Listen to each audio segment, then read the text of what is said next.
الحمد للہ العزیز القہار والصلاة والسلام علی النبی المختار وعلی آلہ الاطہار واصحابہ الاخیار اما بعد فاعوذ باللہ من الشیطان الرجیم بسم اللہ الرحمن الرحیم انما ولیکم اللہ ورسولہ والذین آمنوا یقیمون الصلاۃ ویؤتون الزکاۃ وهم راکعون صدق اللہ مولانا العظیم ان اللہ وملائکتہ یصلون علی النبی یا ایھا الذین آمنوا صلوا علیہ وسلموا تسلیما اللہم صل علی سیدنا واصحاب سیدنا ومولانا محمد مبارک وسلم وصلی علیہ الصلاۃ والسلام علیک یا رسول اللہ وعلی آلک واصحابک یا سیدی یا حبیب اللہ الصلاۃ والسلام علیک یا نور اللہ وعلی آلک واصحابک یا شفیع المذنبین۔ اللہ تبارک تعالی جل جلالہ وعم نوالہ وعظم شانہ واتم برہانہ کی حمد و ثنا اور حضور سرور کائنات جناب محمد الرسول اللہ صلی اللہ علیہ وسلم کے دربار گور میں ہدیہ درود و سلام عرض کرنے کے بعد نہایت ہی معزز سامعین و ناظرین، جیسا کہ آپ احباب کو معلوم ہے کہ گزشتہ جمعۃ المبارک ہمارا ٹاپک تھا عرس شان غوث اعظم رضی اللہ تعالیٰ عنہ کے حوالے سے۔ آج ہماری دوسری نشست آپ سماعت کریں گے۔ اللہ رب العزت مجھے حق اور سچ بیان کرنے کی توفیق نصیب فرمائے۔ حضرات محترم، سب سے پہلے یاد رکھیے شیخ عبد القادر جیلانی الحسنی حضور غوث اعظم رضی اللہ تعالیٰ عنہ آپ حسنی بھی ہیں حسینی بھی ہیں، دونوں فیض کے عامل ہیں، اور آپ کے بارے میں یقیناً آپ کا شجرہ نسب اگر آپ دیکھیں تو علی المرتضیٰ کے دو بیٹے ہیں، ایک کا نام حسن ہے ایک کا نام حسین ہے۔ امام حسن کے بیٹے کا نام ہے حسن مثنی، ان کے بیٹے کا نام ہے عبداللہ محض، عبداللہ محض کے بیٹے کا نام موسیٰ جون، موسیٰ جون کے بیٹے کا نام عبداللہ، عبداللہ کے بیٹے کا نام ہے موسیٰ ثانی، اور موسیٰ ثانی کے بیٹے کا نام ہے داود، اور داود کے بیٹے کا نام امام سیدنا یحییٰ، ان کے بیٹے کا نام امام سیدنا عبداللہ، اور ان کے بیٹے کا نام سیدنا ابو صالح۔ یہ ابو صالح سیدنا غوث اعظم رضی اللہ تعالیٰ عنہ کے والد گرامی ہے، لہذا یہ شجرہ نسب حضرت امام حسین حسن رضی اللہ تعالیٰ عنہ کی اولاد میں سے 11ویں فرد ہیں حضرت سیدنا غوث اعظم کے والد گرامی، 12ویں فرد سیدنا غوث اعظم ہے۔ اور اگر آپ دوسری طرف دیکھیں حضرت امام علی مقام سے، تو ان کا حضرت امام حسین سے بھی جا کے شجرہ ملتا ہے۔ امام حسین علیہ السلام، ان کے بیٹے کا نام ہے امام زین العابدین، امام زین العابدین کے بیٹے کا نام ہے امام باقر، امام باقر کے بیٹے کا نام ہے امام جعفر الصادق، اور امام جعفر الصادق کے بیٹے کا نام ہے امام موسیٰ کاظم، اور امام موسیٰ کاظم کے بیٹے کا نام ہے امام علی رضا، امام علی رضا کے بیٹے کا نام ہے امام سیدنا جواد، سیدنا جواد کے بیٹے کا نام ہے امام جمال الدین، اور امام جلال الدین کے بیٹے کا نام ہے سیدنا عبداللہ سومعی۔ یہ سیدنا عبداللہ سومی حضور غوث اعظم رضی اللہ تعالیٰ عنہ کے نانا جان ہیں۔ اب ان کی میں کرامت بتاؤں گا کہ جب باپ اتنی عظمت والا ہے تو اللہ پھر بیٹا بھی اتنی عظمت والا عطا فرماتا ہے۔ اب جمال الدین بغدادی کے بیٹے کا نام سیدنا عبداللہ سومی، سیدنا عبداللہ سومی کی گھر والی کا نام امت الجبار ام الخیر سیدہ فاطمہ، یہ سیدہ فاطمہ حضرت غوث اعظم شیخ عبد القادر جیلانی کی والدہ ہے، اور ان کے والد کا نام ہے سیدنا عبداللہ سومی۔ اب حضرات محترم، آپ کے والد سیدنا ابو صالح موسیٰ جنگی دوست ان کا نام ہے۔ اب آپ تصور کریں کہ غوث پاک کے والد گرامی ان کے تقوی کا عالم کیا تھا۔ یہ اللہ کے بہت بڑے ولی تھے، اور سیدنا غوث اعظم رضی اللہ تعالیٰ عنہ کے پورا گھرانہ جو تھا نا، اس خاندان کو اشراف کہا جاتا تھا۔ یہ اشراف کا خاندان ہے، یعنی سارے ہی لوگ جتنے تھے سیدنا غوث اعظم کے والد گرامی وہ بھی اللہ کے ولی تھے، ان کی پھوپھی وہ بھی ولی تھی، ان کے بھائی وہ بھی ولی تھے، اور اسی طرح ان کے ماموں اور ان کے سسر وہ بھی اللہ کے ولی تھے۔ تو پورا گھرانہ اللہ کا ولی تھا۔ اور ان کے والد گرامی کے بارے میں اب دیکھیں کہ کتنے تقوی والے لوگ تھے۔ سیدنا ابو صالح موسیٰ جنگی دوست کہتے ہیں کتنے دن سے مجھے بھوک لگی ہوئی تھی، پیاس لگی ہوئی تھی، شدید بھوکا تھا، فاقے تھے۔ اچانک میں سفر کر رہا تھا، اور سفر کے دوران ایک ندی میں ایک سیب تیرتا ہوا نظر آیا۔ سیب یہ پھل ہے، ایک سیب، کہتے ہیں وہ تیرتا ہوا آ رہا تھا، اور میں نے سوچا اتنے دنوں سے فاقے کھایا پیا نہیں، تو چلے اٹھا لیتا ہوں۔ کہتے ہیں اس ندی نہر کے قریب جہاں سے پانی چل رہا تھا، تو میں نے اس سیب کو اٹھا لیا، بھوک لگی تھی کئی دنوں سے۔ کہتے ہیں اس سیب کو میں نے کھا لیا۔ کھانے کے بعد اچانک میرے ذہن میں خیال آیا کہ بغیر اجازت کے تم نے سیب کھا لیا، تم اللہ کو کیا جواب دو گے؟ کہتے ہیں اس سیب کے کھانے پر مجھے بڑی ندامت ہوئی، بڑی شرمندگی ہوئی، اور میں نکل پڑا۔ میرے نفس نے کہا تو نے غلط کر دیا، تو نے ایک سیب کھا لیا مالک کی بغیر اجازت کے۔ کہتے ہیں مجھے پتہ بھی نہیں تھا اس کا مالک کون ہے، وہ سیب کہاں سے آیا، کس باغ سے آیا، اس باغ کا مالک کون ہے، یہاں تک کہ مجھے نہیں پتا تھا۔ کہتے ہیں جب میں نے کوشش کی تو اللہ نے میری مدد فرما دی۔ کہتے ہیں میں چل نکلا، چلتے چلتے چلتے چلتے اس ندی کے قریب سے گزرتا گزرتا دیکھا ایک مجھے بہت بڑا باغ نظر آیا، پھلوں کا باغ تھا۔ کہتے ہیں وہاں پر پہنچا اور میرا یقین کامل ہو گیا کہ اسی باغ سے سیب کہیں گرا ہوگا اور نہر میں پانی سے تیرتا ہوا اس ندی کے ذریعے آ گیا ہوگا۔ تو جا کر ادھر ہی جا کر ان سے معافی مانگ لیتے ہیں، اجازت طلب کر لیتے ہیں کہ میں نے یہ کام کر لیا، آپ معاف فرما دیں۔ کہتے ہیں جو ہی وہاں پر پہنچا باغ میں تو ایک بزرگ تھے، ان بزرگوں کا نام تھا سیدنا عبداللہ سومعی، یہ بھی بہت بڑے اللہ کے ولی تھے، یہ بھی ولی وہ بھی ولی، باغ کا مالک۔ کہتے ہیں ان کے پاس گیا، میں نے انہیں کہا مجھے اتنے دنوں سے بھوک لگی ہوئی تھی، بھوکا پیاسا تھا، اور میں نے سیب کھا لیا، مجھے لگتا ہے کہ آپ کے باغ سے ہی، آپ کے باغ سے کسی درخت سے وہ نیچے گرا وہ سیب، اور پھر وہ اس نہر کے ذریعے اس پانی کے ذریعے یہاں تک پہنچا اور میں نے اسے کھا لیا، اور میں آپ سے معذرت کرنے کے لیے آیا ہوں، مجھے آپ معاف فرما دیں۔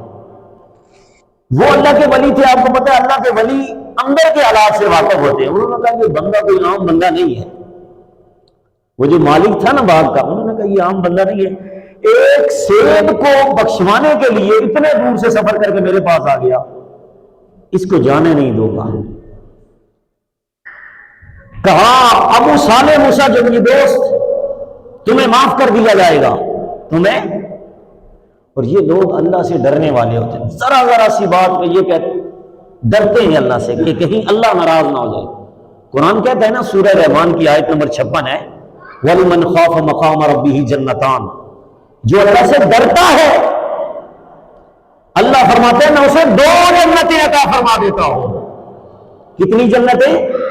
اللہ کی کئی جنتیں ہیں، لیکن جو اللہ سے ڈرتا ہے اللہ اسے 2 جنتیں عطا فرماتا ہے۔ تو حضرت ابو صالح موسیٰ جنگی دوست غوث اعظم کے والد گرامی فرماتے ہیں کہ میں نے ان بزرگوں سے کہا آپ معاف کس طرح کریں گے؟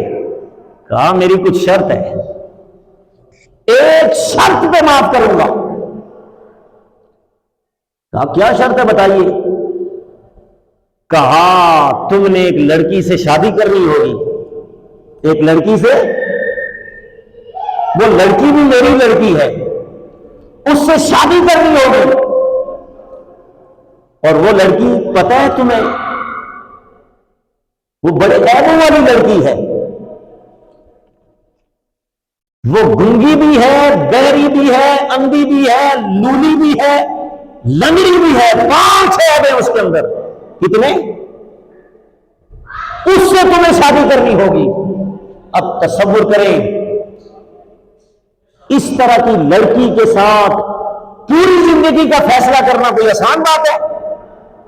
ایک سیب کی خاطر پوری زندگی کے لائف کو خراب کر دینا، ایسی لڑکی کے ساتھ زندگی گزارنا کہ جو نہ دیکھ سکتی ہو، نہ سن سکتی ہو، نہ ہاتھوں سے کچھ کر سکتی ہو، نہ چل سکتی ہو، نہ بول سکتی ہو۔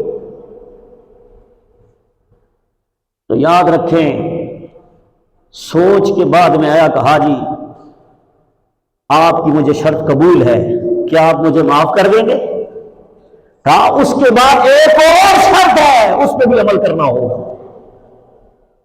اس کے بعد بھی ایک اور شرط ہے، اس پہ بھی تم نے عمل کرنا ہوگا۔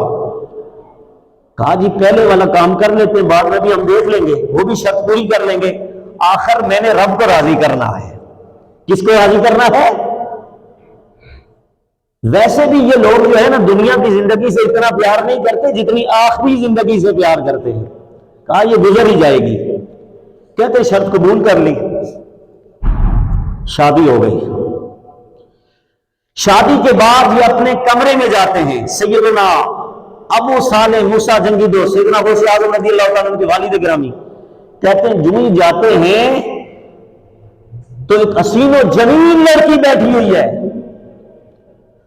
اس سے کلام کیا، وہ زبان سے باتیں بھی کر رہی ہے، جب باتیں کر رہی ہے تو جب کلام کیا تو سن بھی رہی ہے، ہاتھ پاؤں کو دیکھا وہ بھی سلامت۔ حیران ہو گیا،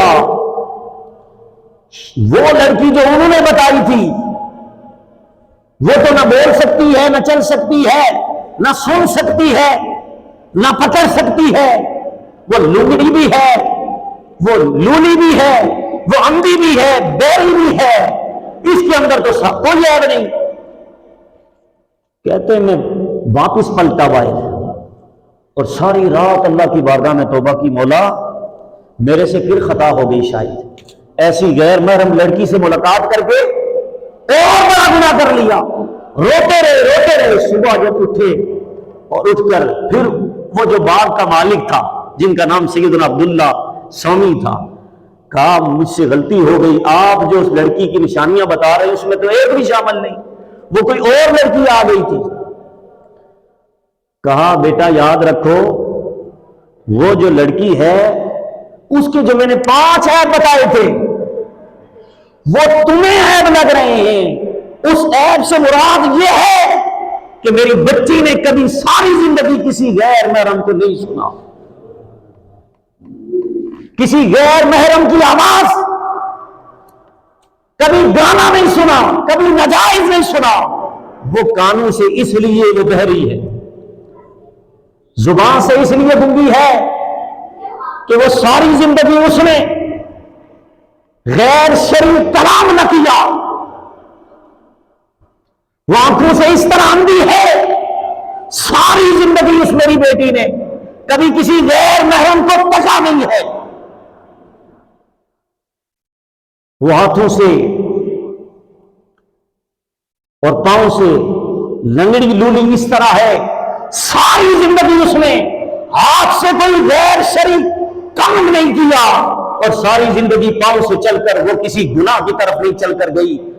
کہا بیٹا تمہیں غلط فہمی ہوئی، وہی میری بیٹی ہے، یہ 5 اس کے عیب ہیں، دنیا کے سامنے یہ عیب ہیں، حالانکہ یہ عیب نہیں ہے، یہ تو عیب سے پاک ہے۔ حیران ہو گئے کہ اللہ پاک نے کتنا کرم کر دیا، 10 سال تک شرط میں تھا شادی کے بعد 10 سال تمہیں میرے ساتھ رہنا پڑے گا.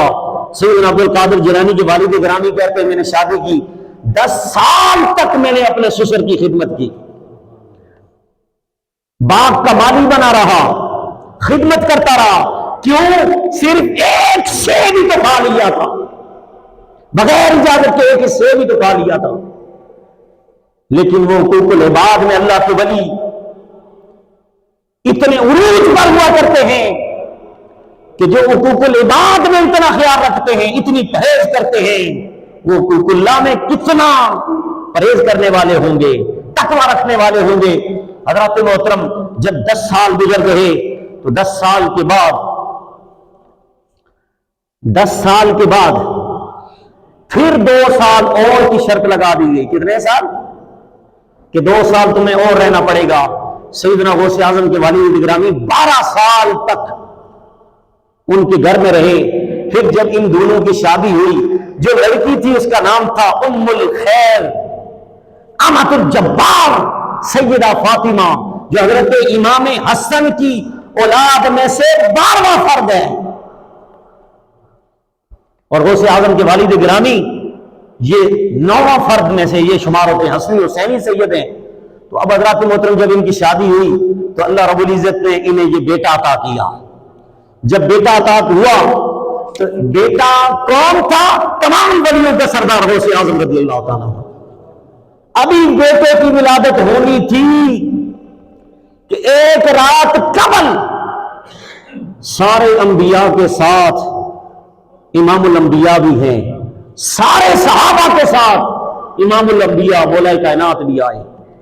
کہتے ہیں سیدنا ابو صالح موسیٰ جنگی دوست ان کے والد گرامی کہتے ہیں خواب میں میرے نبی تشریف لے آئے. خواب میں میرے نبی تشریف لے آئے اور کیا کیا انہوں نے آ کے مبارکباد دی. کہنے لگے یا ابا صالح آتاک اللہ ابنا وہو ولی ومعبودی ومحبوب اللہ وسیکون له شان فی الاولیاء والاقطاب کشانی بین الانبیاء والرسل. میرے نبی نے فرمایا اے ابو صالح, اللہ پاک تجھے ایسا بیٹا عطا کرنے لگا ہے جو ولیوں کا سردار ہوگا, جس سے میں بھی پیار کرتا ہوں, میرا رب بھی پیار کرتا ہے. ایسا بیٹا جس کا نام عبد القادر ہے, رب تجھے ایسا بیٹا عطا کرنے لگا ہے جس کی شان یہ ہوگی وَسَيَكُونُ لَهُ شَانٌ فِي الْأَوْلِيَاءِ وَالْأَقْطَابِ كَشَانِ بَيْنَ الْأَنْبِيَاءِ وَالرُّسُلِ. فرمایا اس بیٹے کی شان کا عالم یہ ہوگا جس طرح سارے نبیوں نے مجھے رب نے سارے نبیوں کا رسولوں کا سردار بنایا ہے, اسی طرح رب تعالی سارے ولیوں کا اسے سردار بنائے گا. کیا بنائے گا؟ سردار بنائے گا. حضرات محترم, جب باپ اس طرح کا ہو تو پھر اولاد ایسی ہی پیدا ہوا کرتی ہے. باپ کے تقوی کا یہ عالم تو بیٹوں کے تقوی کا عالم کیا ہوگا. یہ سیدنا غوث اعظم رضی اللہ تعالیٰ عنہ ان کی ولادت ہوئی رمضان المبارک میں. کب؟ اور رمضان المبارک میں انہوں نے بچپن میں ہی میوے رکھنے شروع کر دیے. صبح سحری سے لے کر افطار تک اپنی ماں کا دودھ نہیں پیتے تھے. اسے وابی ولایت کہتے ہیں, جو اللہ کی طرف سے پیدا ہونے سے پہلے اللہ رب العزت عطا فرما دے. یہ وابی ولایت تھی جو سیدنا غوث اعظم کو اللہ رب العزت نے عطا فرمائی. ایک دن ایسا ہوا بادل آ گئے اور پتہ نہیں چل رہا تھا, کیونکہ اس وقت تو گھڑیاں ہوتی نہیں تھی. چاند کو سورج کو دیکھ کر لوگ نماز بھی پڑھا کرتے تھے, افطار بھی کیا کرتے تھے. کہتے ہیں بڑے لوگ پریشان ہو گئے بغداد والے, جیلان والے, اب کیسے روزہ افطار کریں. کہتے ہیں انہیں پتا تھا جیلان محلے میں, قصبہ جیلان میں ولیوں کا سردار عبد القادر جیلانی ایسا بچہ پیدا ہوا جو پیدا ہونے کے بعد روزے بھی رکھ رہا ہے, ان سیدوں کے گھر میں جا کر پتہ چلے گا کہ افطاری کا وقت گزر چکا ہے یا ابھی ٹائم ہے۔ کہتے ہیں محلے والے گئے سید زادوں کے گھر میں، حضرت ابو صالح موسیٰ جنگی دوست اور احمد الجبار سیدہ فاطمہ ان کی والدہ کے گھر میں، اور پوچھا آپ کا بیٹا جو عبد القادر ہے کیا اس نے دودھ پی لیا یا نہیں پی لیا؟ کہا اس نے دودھ پی لیا، تم بھی